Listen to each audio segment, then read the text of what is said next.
Hello விவாஸ், இன்னைக்கான video பதிவில் நம்ம பார்க்க போகிறது ரொம்ப முக்கியமான ஒரு பயனுள்ள தகவல். என்ன அப்படின்னு பார்த்தீங்கன்னா, தற்போது பார்க்கும் பொழுது ஒரு விஷயம் இணையதளத்தில் ரொம்ப வேகமாக வைரல் ஆகி வந்துட்டுருக்கு அப்படின்னே சொல்லலாம். அதாவது பார்த்திங்கன்னா, நமக்கு சோறு போட்டவன் எஸ்பிபி அவனையே இப்படி சொல்லலாமா அப்படின்னு கோபத்தில் இளையராஜாவிடம் சண்டைக்கு போகியிருக்காரு கங்கை அமரன். எதற்காக இளையராஜாவிடம் கங்கை அமரன் சண்டைக்கு போனார், அதற்கான மெயின் ரீசன் என்ன அப்படிங்கிற ஒரு தகவல் பார்த்தீங்க அப்படின்னா ஒரு மிகப்பெரிய அளவில் விவாதமாகவே மாறி வந்துட்டுருக்கு அப்படின்னே சொல்லலாம். இது குறித்த ஒரு முழுமையான தகவலோடு இன்னும் பரபரப்பான அப்டேட்ஸை நாம் தொடர்ந்து பார்க்க போகிறோம். ஸோ இந்த பதிவு உங்களுக்கு மிக பயனுள்ள விகிதத்தில் இருக்கும். வீடியோவை ஸ்கிப் பண்ணாமல் கடைசி வரைக்கும் பாருங்கள். 1960களில் பாடகராக அறிமுகமாகியிருந்த எஸ்பிபி இளையராஜா குழுவினர் வெளியூருக்கு கச்சேரிக்கு செல்லும்போது அவர்களுடன் பாடுவதாக எஸ்பிபி செஞ்சிருக்காரு. அப்போது தெரிந்த முகம் எஸ்பிபி தான் அப்படிங்கிறதுனால அவருக்காகவே மக்கள் கூட்டம் வரும் அப்படின்னே சொல்லலாம். அந்த அளவுக்கு பார்த்தீங்க அப்படின்னா ரொம்பவே பிரபலமானவராகவும் இருந்திருக்காரு. ஒரு கட்டத்தில் சினிமாவில் இசையமைக்க தொடங்கிய இளையராஜா இசையில் எஸ்பிபி பல பாடல்களையும் பாடியிருந்தார். அதே மாதிரி இவர்களினுடைய நட்பும் தொடர்ந்து கொண்டே இருந்தும் இருக்கிறது. இவர்களுடன் கங்கை அமரனும் ஒருவர். பாரதி ராஜா, இளையராஜா, கங்கை அமரன், எஸ்பிபி ஆகியோர் சினிமாவுக்கு வருவதற்கு முன்பே நெருங்கிய நண்பர்களாகவே இருந்தாலும் கூட பாரதி ராஜா மற்றும் எஸ்பிபியுடன் இளையராஜாவுக்கு ஒரு கட்டத்தில் மோதல் ஏற்பட்டுள்ளது. அதிலும் குறிப்பாக வெளிநாடுகளில் இசை நிகழ்ச்சிகளை நடத்தி வந்த எஸ்பிபி இனி தனது இசையில் வந்த பாடல்களை பாடக்கூடாது என்று இளையராஜா அறிவிப்பை வெளியிட்டது தமிழ் சினிமா ரசிகர்களுக்கே ஷாக்காகவே இருந்தது. ஆனால் அதன் பிறகு இருவரும் சமாதானமாகி இருந்தாலும் இளையராஜா அந்த அறிக்கை வெளியிட்ட போது கங்கை அமரன் அவரிடம் சண்டைக்கு போயிருக்காரு.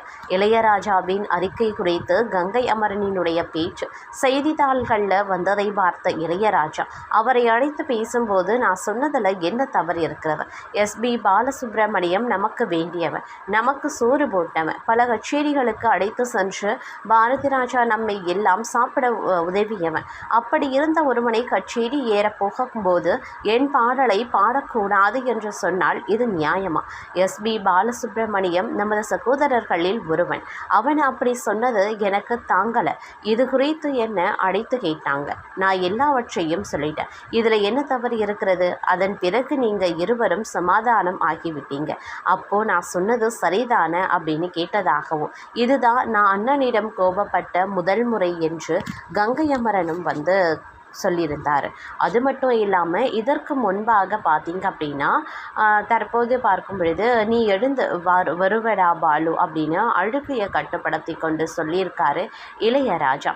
அதே மாதிரி பார்த்திங்கன்னா அவர்களுக்குள்ளே பார்க்கும் பொழுது ஒரு பூர்வ ஜென்மத்தில் ஏதோ ஒரு புண்ணியம் செஞ்சவங்க, அதனால தான் இந்த பிறவியில் இப்படி ஒரு மகா கலைஞர்களை பெற முடிஞ்சது அப்படின்னே சொல்லலாம். அந்த மூவரையும் பிரித்து எதையுமே யோசிக்கவே முடியாது.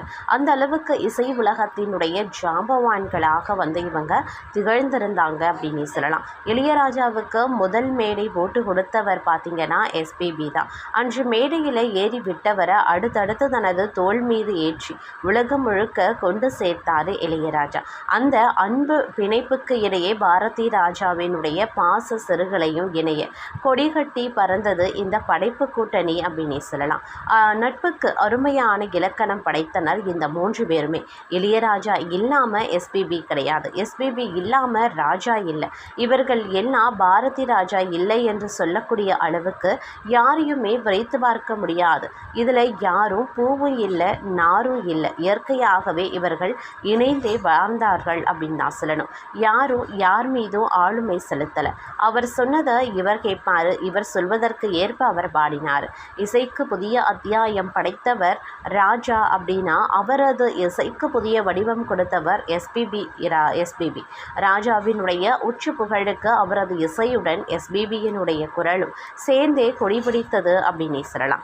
ராஜாவுக்காக இப்படி பாடுகிறாரா, இல்லை எஸ்பிபிக்காக இப்படி இசையமைக்கிறாரா?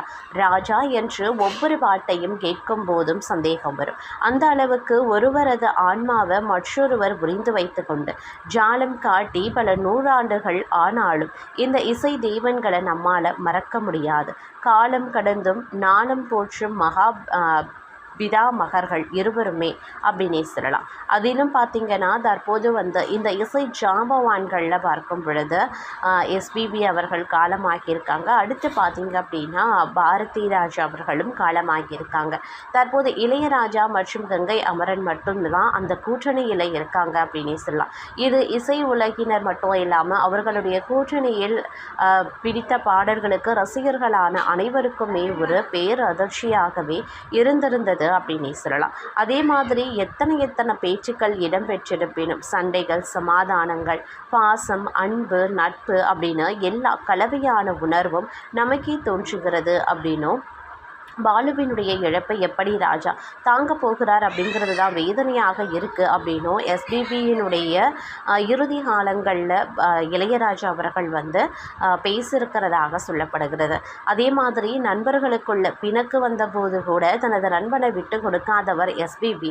அதுதான் அந்த இருபெரும் மகா கலைஞர்களினுடைய உண்மையான நட்பு அப்படின்னும் சொல்லப்பட்டது. இந்த விஷயத்தில் பார்த்தீங்க அப்படின்னா நீங்கள் வெறும் பாடகன் இல்லை பாலு, எங்களோட வாழ்க்கை, எங்களுடைய வாழ்க்கையினுடைய அடிநாதம், நீங்கள் இல்லாமல் எந்த நாளும் முடியாது, எல்லோரையும் தவிக்க விட்டுட்டு போயிட்டீங்களே பாலு, நாங்கள் பாடும் மௌனராகம் உங்களுக்கு கேட்கவில்லையா பாலு, மீண்டும் வரும் வாய்ப்பிருந்தால் வந்து விடுங்க அப்படின்னு வாழ்க்கை எங்களுக்கு மிக மிக கடினம் அப்படின்னும் வந்து இளையராஜா வந்து பல இடங்களில் அவரை பற்றி வந்து பேசியிருந்ததும் குறிப்பிடத்தக்க ஒரு விஷயமாக இருந்தாலும் அவர்களுக்கு இடையில் ஏற்பட்ட இந்த கருத்து வேறுபாடு, முரண்பாடுகள் அப்படிங்கிறது அவ்வப்போது வெளிவந்து கொண்டிருக்கிறதும் ஒரு முக்கியமாக குறிப்பிடக்கூடிய ஒரு விஷயமாகவே பார்க்கப்பட்டு வருகிறது அப்படின்னு தாங்க சொல்லணும். மேலும் எஸ்பிபி, இளையராஜா, பாரதி ராஜா, கங்கை அமரன் ஆகியோர் நெருங்கிய நண்பர்களாக அவங்களுடைய வாழ்க்கையில் இருந்தாலும் இசை உலகத்திலையும் பார்த்திங்க அப்படின்னா அவர்கள் இணைந்த நண்பர்களாகவே இருந்திருக்காங்க. பல தருணங்களில் பார்த்திங்க அப்படின்னா இவர்கள் பாடிய பாடல்கள், இவர்களுடைய கூட்டணி அப்படிங்கிறது வந்து வெற்றிகளை குவித்திருக்கிறது அப்படின்னே சொல்லலாம். இருப்பினும் இடையில் பார்க்கும் பொழுது இளையராஜா இனி என்னுடைய பாடல்களை எஸ்பிபி பாடக்கூடாது அப்படின்னு ஒரு கட்டத்தில் அறிவிப்பு ஒன்று வெளியிட்டிருந்தது. ரசிகர்கள் மத்தியில் ஒரு மிகப்பெரிய அதிர்ச்சியை அது ஏற்படுத்தியிருந்தது. அப்பைய காலகட்டங்களில் இந்த விஷயம் அப்படிங்கிறது ஒரு மிகப்பெரிய அளவில் விவாதமாகவே மாறியிருந்தன அப்படின்னே கூட சொல்லலாம். இது தொடர்பாக பார்த்திங்க அப்படின்னா வெளியான செய்திகள் குறித்து பார்க்கும் பொழுது வெளிவந்ததும் கங்கை அமரன் கோபப்பட்டு தன்னுடைய அண்ணனான இளையராஜாவிடம் வந்து சென்று சண்டையிட்டு கேட்டிருக்காரு. இதில் என்ன தவறு இருக்கிறது அப்படின்னு சொல்லி காபிரைட் காரணமாகவே நான் இப்படி செஞ்சேன் அப்படின்னும் இளையராஜா அவர்கள் வந்து பதிலளித்ததாகவும் கூறப்பட்டிருக்கிறது. அது மட்டும் இல்லாமல் தன்னுடைய அண்ணனிடம் வந்து முதல் முறையாக நான் இவ்வாறு சண்டையிட்டேன் அப்படின்னு சொல்லிட்டு கங்கை அமரனும் ஒரு பேட்டியில் சொல்லியிருந்தாங்க. இருப்பினும் இவர்களது கூட்டணியில் பார்க்கும் பொழுது அவ்வப்போது விரிசல்களும் மோதல்களும் வந்து நிலவி வந்தது அப்படிங்கிறது இசை உலகத்தில் பார்க்கும் பொழுது அவ்வப்போது ஒரு சிறு சலசலப்பையும் பரபரப்பையும் வந்து ஏற்படுத்தி கொண்டு இருந்தது அப்படின்னு சொல்லலாம்.